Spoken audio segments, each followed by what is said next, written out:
За сайн байцгаана уу? Манай Numerology Mongolia пэйж тавтай морилно уу? Нэг дүгээр гурвалж ийн бидний төрсөн өдөр бичигцэд бүх дэлүүдийн дотор байгаа. Хүүхдүүдийг зөвхөн нэг дүгээр гурвалжингаар үздэг. Яг ингээ 25 нас хүртэл энэ гурвалжин дотор байгаа блокуудыг салсан байх ёстой. Энэ дотор юу байгаа вэ? 6 төрлийн чанар байгаа. Төрсөн өдрийн тоо байгаа. Энэ таны өөрийн өгөгдөл. Тэгээд дараа нь аав нь, ээж нь энэ бас тэд нэр ямар хүмүүс байгаа, яаж нөхдүүдийг өсгөж хүмүүжүүлж байгаа талаар харагдаж байгаа.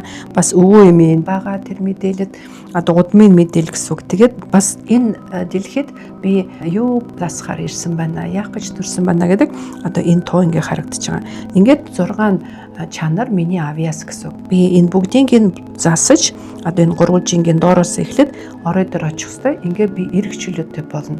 Засахын тулд бясалгал өгж байгаа, дасгал өгж байгаа зөвлөгөөнүүд зөндөө байгаа. 18 наснаас 25 нас хүртэл энэ гурвалжин ингээ засагдаад дуусгацсан байх ёстой.